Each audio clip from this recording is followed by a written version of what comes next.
Hello everyone and welcome back to TowerGate. It is day 112, June the 24th, 2017, Saturday.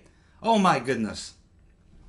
Oh my goodness. The Democratic ship of fools is sinking. Some are staying on the ship, destined to go down with it. Some are bailing out into the shark-infested waters. My goodness, folks. This thing is turning around in a big way in the last 48 hours. Lots to cover. In fact, there's so much to cover, I will not be able to do it in today's video. It will take today, tomorrow, and Sunday night's video, which you will see on Monday, just to cover all that is breaking. So let's get started. The Democrats are now cutting each other to shreds. Let's have a flashback to Watergate.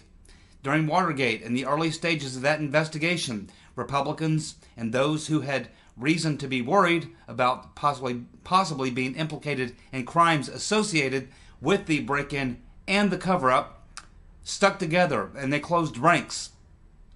But once Woodward and Bernstein discovered the secret slush fund and the 5 men who controlled that slush fund, it turned up the pressure, it turned up the heat. And as people begin to feel more and more pressure, a lot of them begin to ask themselves, uh-oh, there's something here, something's coming.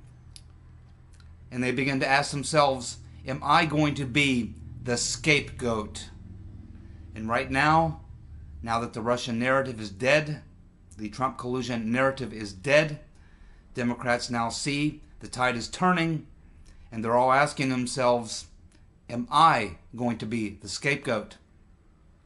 After Comey's most recent testimony, I'm sure most of you remember in that video following that, I said that Comey's testimony to me looked a lot like someone who was sending a message to the Democrats, the corrupt Democrats, and he was sending a message that, hey, I'm not going to be your scapegoat. I believe that's why he mentioned in that open hearing that Loretta Lynch suggested that he change the characterization of his investigation to being a matter.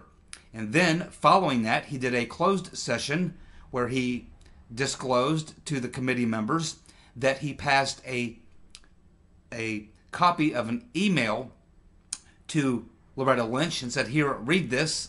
And it was basically a discussion between Debbie Wasserman Schultz and Amanda Renteria discussing how Loretta Lynch had already promised that she would put the kibosh on any criminal investigation into Hillary Clinton and what occurred with her emails. So this was James Comey. Why did he do that? We're all asking, why did he say that? Why did he volunteer that? He did it right out of the blue. Not like he was pressed on it. He's the one that brought it up. Yet, he came out and made that statement, which led me to believe, purely by logic, that the only reason Comey would do that is if he wanted to send a message and let Democrats know that, because he knew they would eventually get their turn to testify in front of Congress, and he was letting them know that he had information that could be damaging to them, and that he may be willing to talk some more to save his neck and make sure that he is not the scapegoat. Now we see, in the last 48 hours, especially since the testimony of Jay Johnson, that the Democrats and of course the loss in the 6th District of Georgia election, we are now seeing the Democrats completely in a state of meltdown. They are cutting each other to shreds. Many examples of it. We'll be covering some of those today and in the next 2 days, or the next 2 videos. So we now have, being reported by the Daily Caller, a bipartisan group of senators in the Senate Judiciary Committee have sent a formal letter to Loretta Lynch to confirm if she attempted to stifle the FBI investigation and the Clinton email probe. Her deadline to answer this formal letter is July the 6th. Here's the problem for the liberal media who are going to try to spin this. The letter was signed by the top 3 ranking Republicans and Democrats on that committee. They can't say it's a Republican witch hunt. No, no, no. You have the top 3 Republicans and top 3 Democrats who all signed this letter, including Diane Turn In Your Guns, Mr. and Mrs. America Feinstein. And keep in mind, for those of you who don't know, Diane Feinstein and the Clintons are not friends. Neither is Debbie Wasserman Schultz, very close friends with Mrs. Turn In Your Guns, Mr. and Mrs. America Feinstein. She's a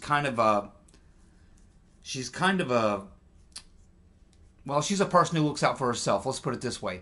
She always knew the Clintons were dangerous people to align yourself with. She knows Debbie Wasserman Schultz is corrupt as the day is long, and Feinstein tries to take care of her business. She's very smart in doing that. She keeps her distance from these people. And I think there's some bad blood there. I'm not sure what happened, when it happened, but there's obviously some bad blood there because she was never one to stand up for the Clintons really that much. She certainly didn't during Slick Willie's adventures or during Hillary's adventures back in the 90s. And she is proving today to continue to be someone who looks out for herself. So 3 Republicans and 3 Democrats signed this formal letter to Lynch. She must respond by July the 6th. Some of the questions, we don't know them all, but we know some, and there are some good ones. One of the questions, did anyone from the FBI ever discuss or mention to you, Loretta Lynch, emails, memos, or reports? Another question, did you ever have communications with Debbie Wasserman Schultz, her staff, or associates, or any DNC official about the Clinton email investigation? If so, describe them. Did anyone on your staff, Loretta Lynch, have, or your associates, have any contact with the Clinton team or any of their associates regarding the email investigation? If so, describe them. Loretta Lynch, did you have any discussion with Amanda Renteria? They've got the email. They know the answers to all these questions. Loretta Lynch cannot give the wrong answer to these questions because they already know the answer and they have proof. That's why these questions are being worded the way they are.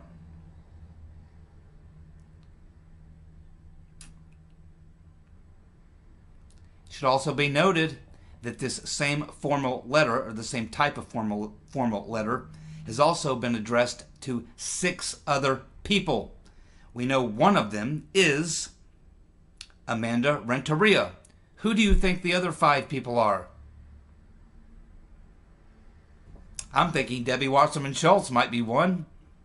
And how about this one? Bill Clinton. Have some ideas on who the other 4 may be? Put it in the comments section. But clearly, 6 people and Loretta Lynch, that's a total of 7 people that we know for sure, received some type of formal letter.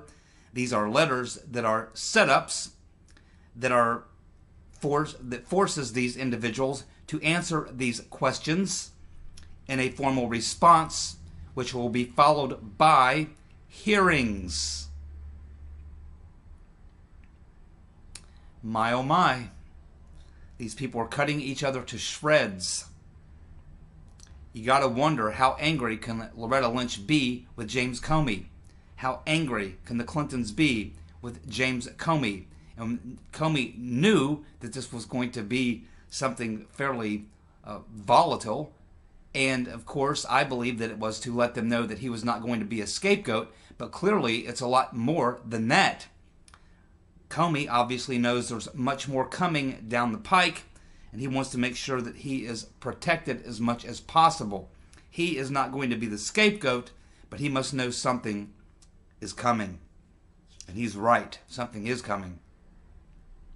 Loretta Lynch has got some very difficult questions, and there are more. I understand there's somewhere in the neighborhood of 40 to 45 questions, and these are just a couple of them. These are ones we already know the answers to. Next, Debbie Wasserman Schultz has now accused Jay Johnson and James Comey of perjury. She's accusing them of lying about the efforts to analyze the DNC servers. She is stating that the only communication from the FBI or from the Department of Homeland Security, Jay Johnson's department, was a phone call to a tech support line. And she's clearly stating that James Comey is lying about his testimony under oath, where he stated that the FBI attempted at multiple levels on multiple occasions to analyze those servers at the DNC, but the DNC refused. Debbie Wasserman Schultz has a big problem because either her or James Comey are lying. Here's a big problem that Debbie Wasserman Schultz has. Her good friend and vice chair at the DNC at the time, Donna Brazile, and we all know all about Donna Brazile, don't we? She appeared on CNN last summer, and she told the person she was speaking with on CNN that federal officials had contacted the DNC about the hacking, and that she had talked to the general counsel at the DNC, and he had assured her that they had not ignored the warnings of hacking by the FBI. Somebody is lying. So now you have Donna Brazile at odds with Debbie Wasserman Schultz, Debbie Wasserman Schultz at odds with Comey and Jay Johnson. Some of these people are lying. Probably all of them. Do you see the problem they've created for themselves? I told you that when they pushed for this phony scandal and these hearings, that it would come back to bite them in the ass. And this is exactly what's happening, and it's only the beginning. Because the heat is being turned up, and they are feeling the effects of the pressure. Again, from my opening statement, once this happened in Watergate, and they begin to feel the pressure, one of those individuals, the president's lawyer, Nixon's lawyer, John Dean, looked at himself and said, you know what? I think they're setting me up to be the scapegoat, and it's not going to happen. I'm going to spill my guts at the hearings. And he did. This is exactly what's going to happen, my friends. People who know they're guilty, like James Comey, Valerie Jarrett, Debbie Wasserman Schultz, all these people are getting very nervous. None of them want to be the scapegoat. Pretty soon they're all going to be feeling paranoia as the pressure is turned up. And they're going to begin to say to themselves, am I going to be the scapegoat? No way. I'm going to sing like a bird. I'm going to seek immunity. I'm going to drop dime on my former associates and save my lily white ass. That's what they're saying to themselves right now. It's a race to get to the door. At the same time, behind the scenes, you can bet that the Clintons are working the phones, along with Obama and Valerie Jarrett, from their fortress there in D.C., where they are trying to keep everybody together, trying to keep them intact, trying to keep anyone from going rogue, trying to keep anyone from falling prey to the paranoia of what they know is coming. But pretty soon, like in the mafia, there's no trust among thieves. These people all know they're corrupt. These people all know they're liars. These people all know they're guilty. There is no loyalty among thieves. Pretty soon, the flood wall will collapse, and the rats will flee the ship, and people will have to make the decision, am I going to go down with the ship, or am I going to jump and save my neck? Item next, John Podesta has been called to testify this coming week in a closed-door session. There's a very good reason for that, because there's things that he'll say in a closed session that he will not say in an open session, and there's things that will be said to him in a closed session that will not be said in an open session, such as, "Hey John, you're in deep shit. Would you like to cut a deal?" He's a snake, and John Podesta would slit his mother's throat to save his ass. These people who have been sent these letters to testify in front of the Senate Judiciary Committee can expect another letter coming soon via the USPS, probably certified mail. It will be coming from the House Judiciary Committee, who may have a few questions of their own. Trey Gowdy appeared on Fox News, as did Jim Jordan this past week, one on Thursday, one on Friday. And they both said that in the matter of the obstruction, which James Comey just opened the floodgates to, is an issue for the Judiciary Committees on the House and Senate side, and they both believe, and they have now been proven correct, that this will be pursued vigorously. Slick Willie, possibly even Hillary, Miss Renteria, and a lot of their friends are going to be on the hot seat. Many things that they have said, many things that we learned from the emails, they are going to have to answer to. And now that the Democrats are turning on each other, slicing and dicing, trying to save their neck, there should be some very interesting revelations coming to light. But most importantly, both Jim Jordan and Trey Gowdy said, hey, this obstruction stuff, this is all stuff for the Judiciary Committees. We're most concerned on the Oversight Committee about looking into that surveillance, that unmasking, and the leaking. And we're going to be getting right on that. So it's the double whammy. You have the former administration. Now that the Russia thing has been proven to be lies, smoke and mirrors, and that there's nothing there.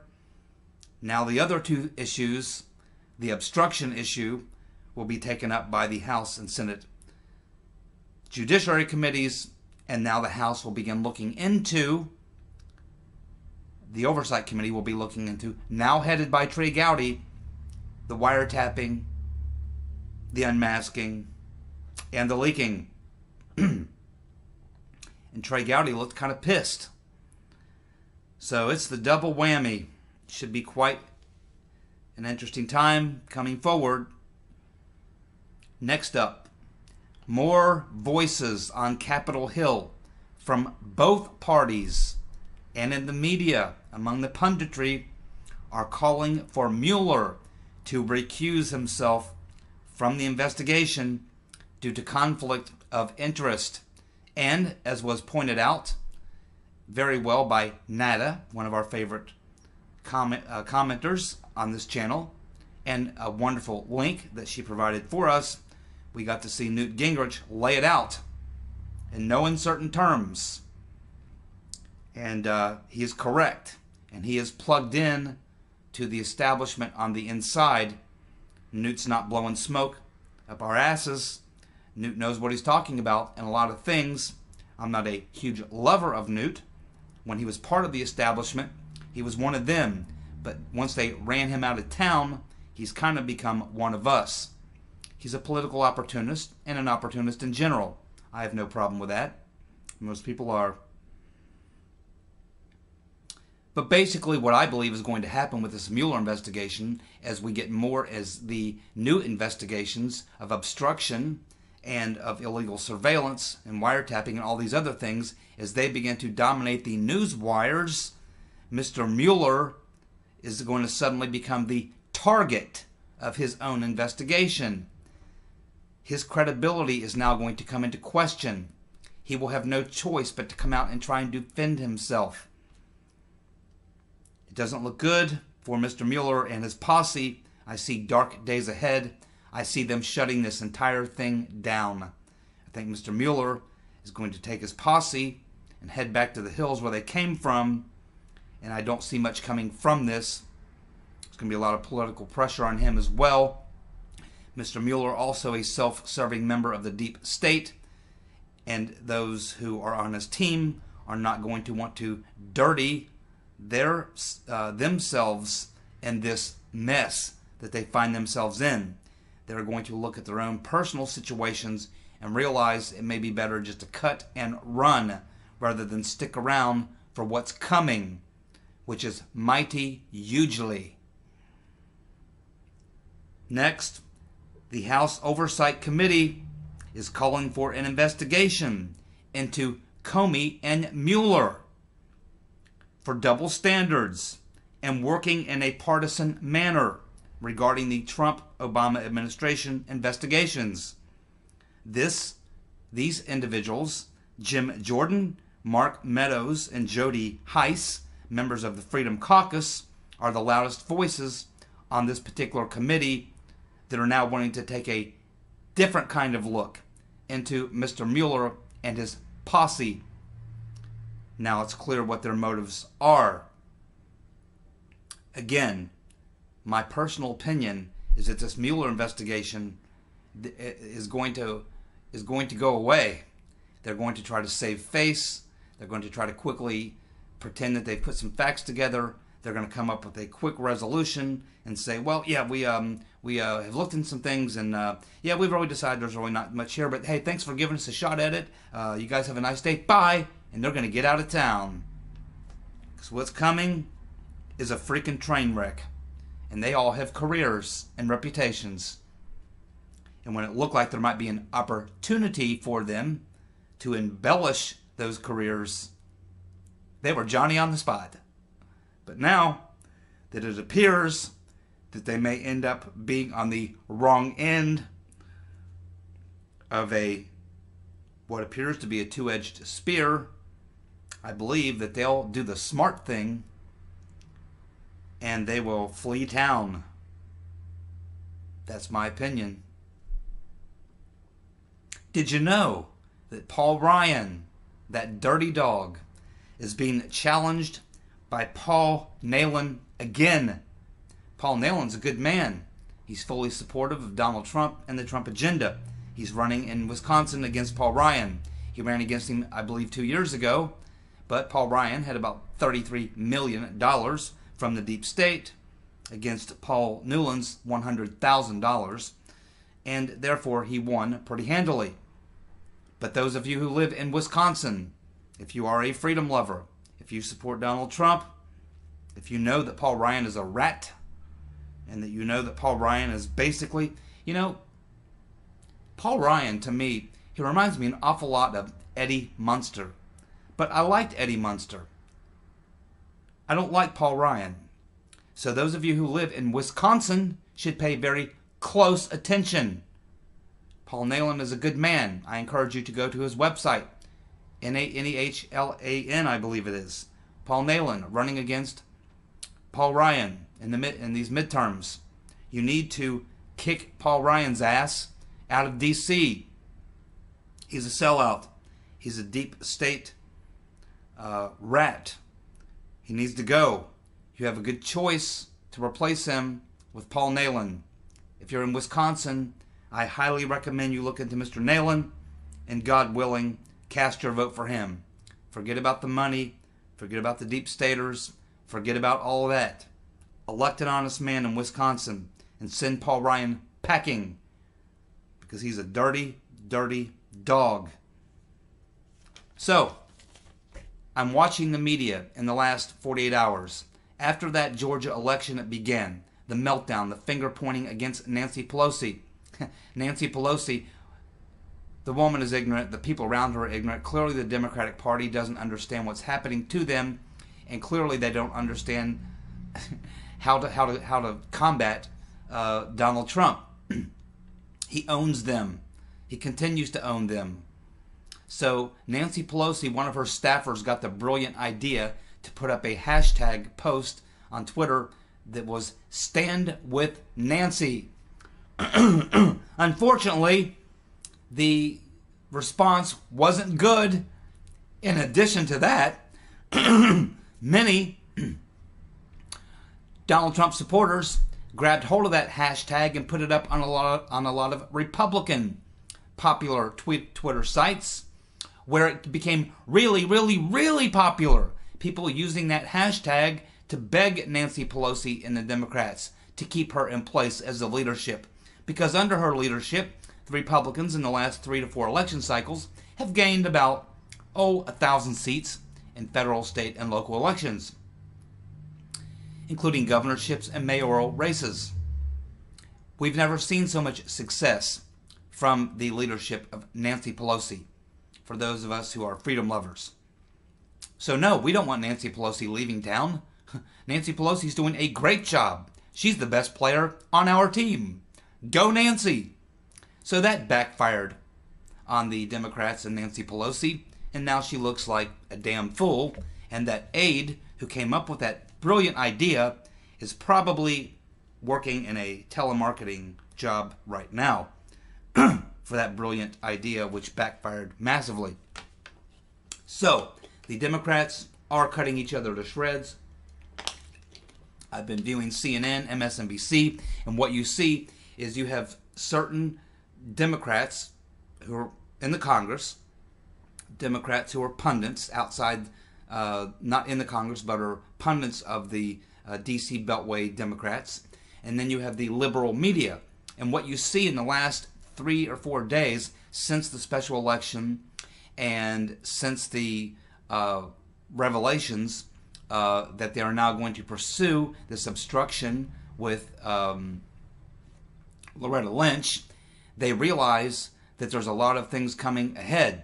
So now you have a lot of these Democrats, about half of them in the media and in the Congress and the pundits, saying this Russia thing has collapsed. It never worked. It never got traction. It hasn't won us any special elections. The country doesn't care. They aren't paying attention. They don't believe it. We need to get off of it. We need to get off this Russian-Trump collusion thing. The whole Russia thing. Kill it. Go away. Make it go away. Please. It's killing us.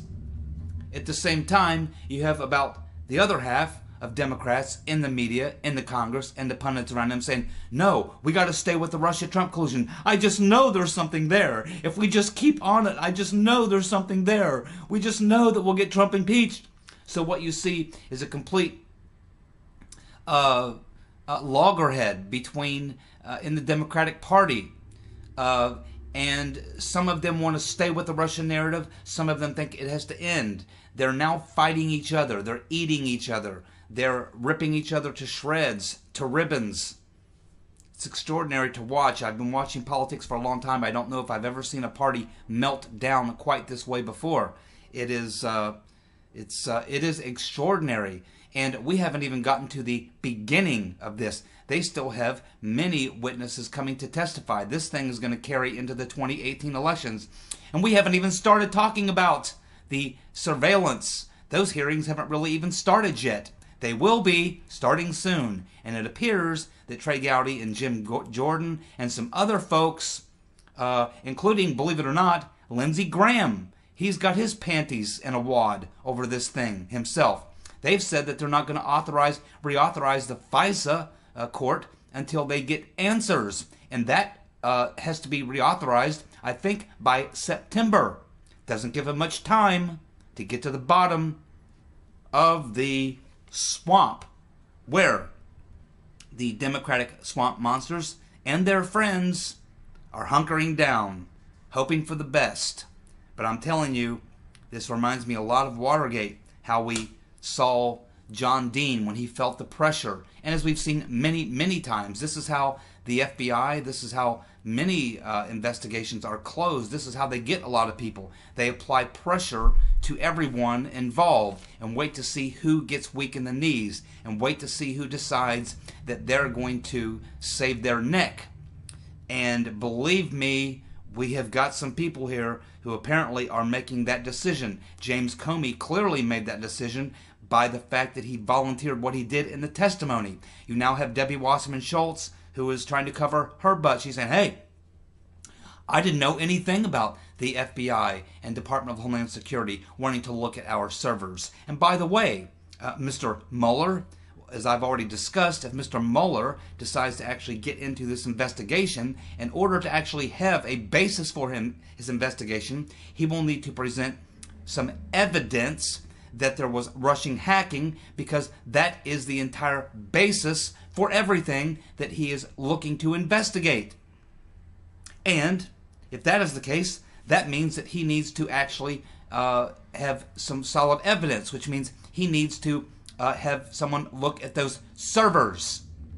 The DNC and the Debbie Wasserman Schultz and all their friends are now stating, hey, they're making a huge mistake, because they're saying, hey, we were cooperating with the FBI and with DHS. We were willing to cooperate with them and everything else. And this is calling basically Comey and Johnston liars. How do you think they're going to feel about that?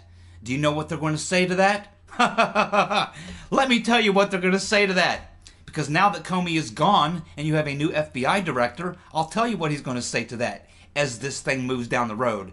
Debbie Wasserman Schultz and Donna Brazile and their friends, Podesta and the Clintons, have unfortunately should have caught Debbie Wasserman Schultz before she came out and made that statement, calling them perjurers and liars. Because you know what's going to happen now? We have a new FBI director. And you know what he's going to do to put this thing? And Mr. Mueller should do it, but he probably doesn't have the stones to. But I'll tell you who will, the new FBI director. He's going to put an end to this question, because now that Debbie Wasserman Schultz has kicked this ball into play, you know what's going to happen? They're going to go analyze the servers. And now Debbie Wasserman Schultz and the DNC will not be able to say, no, we're not going to let you look at the servers. Because now they've come out and said that they did everything to cooperate and blah, blah, blah, blah, blah. And now they've basically put themselves in that position. And guess what? Those DNC servers still exist. You know where they are? They're with CrowdStrike. CrowdStrike has those servers. So that means that the new FBI director is going to probably, within a short period of time after taking over, or pressure will be brought on Mr. Mueller to go get those servers. And now they really are going to look at those servers. And what do you think they're going to learn? Debbie Wasserman Schultz is dumber than a doorknob.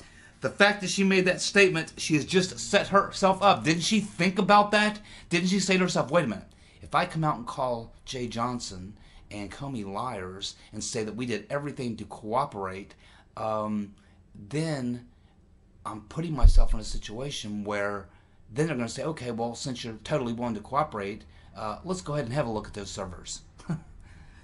Donna Brazile's got a big problem, because now she and Debbie Wasserman Schultz, and you remember Debbie Wasserman Schultz was the number one, Donna Brazile was number two.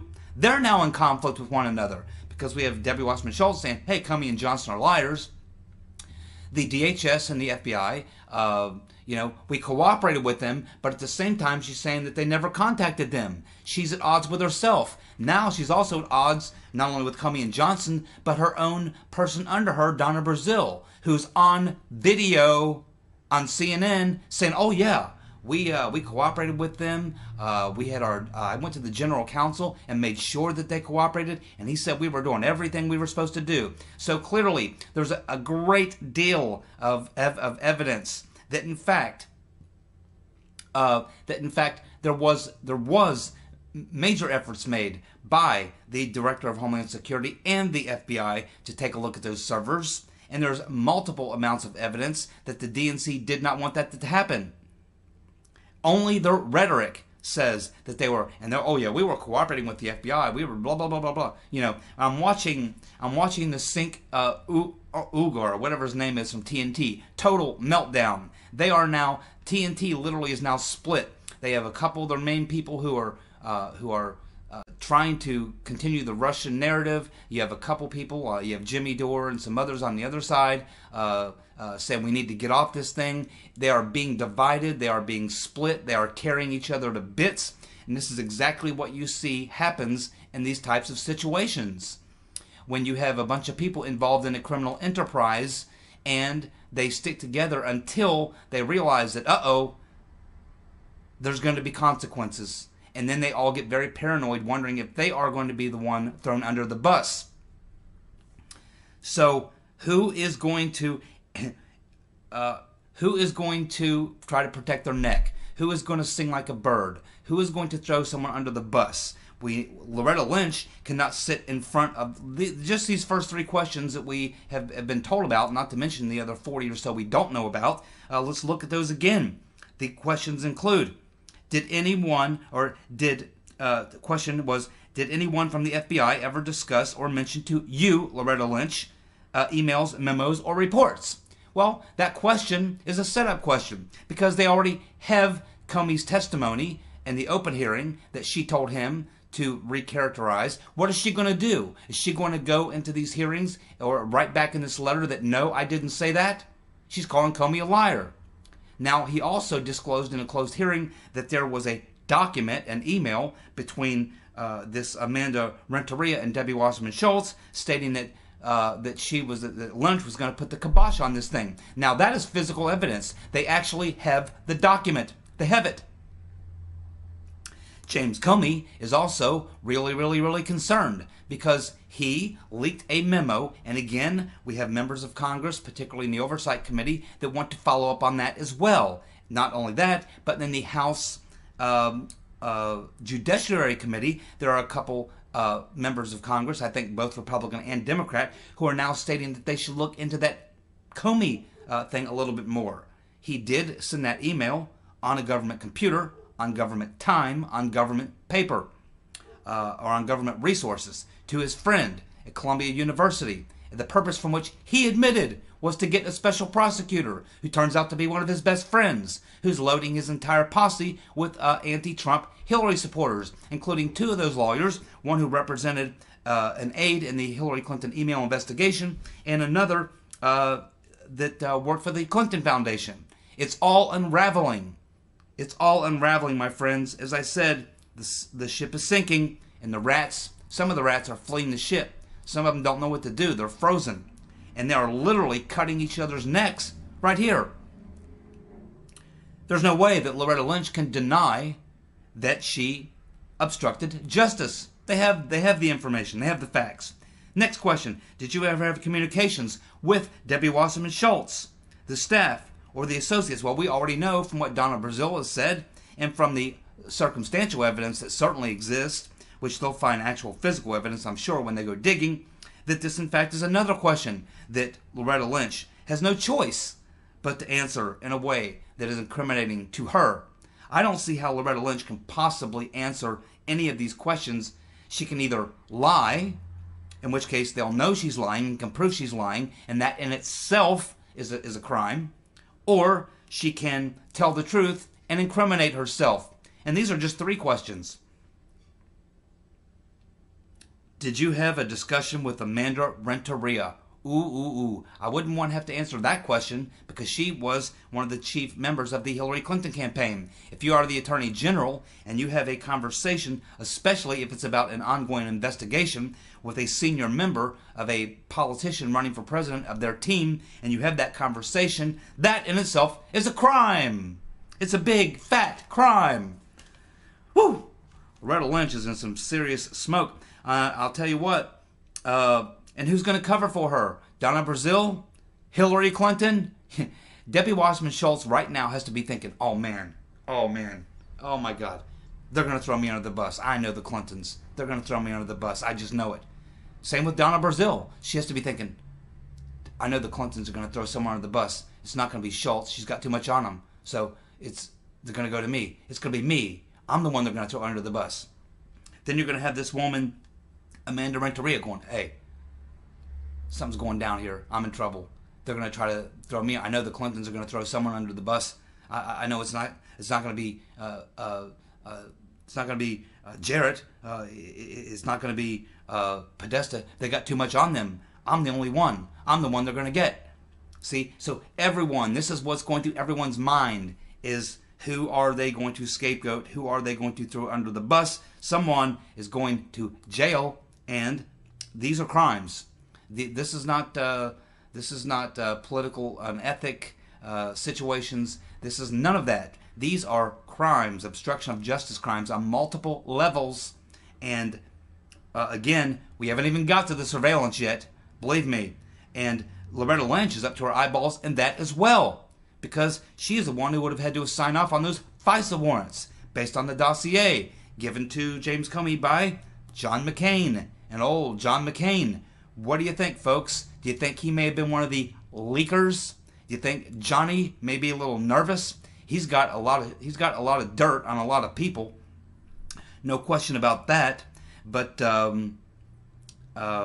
you can see clearly in the last, since the election and since the pronouncement that they are going to investigate, and they are now investigating formally Loretta Lynch and its obstruction, which draws Comey and all these other people into it, including John Brennan and many other people, although they'll also be drawn into the surveillance thing. So you have both of these two tracks, the obstruction and the surveillance, that are going to draw all these people right back in. It is perfectly conceivable to me that you could see Bill Clinton called in to testify.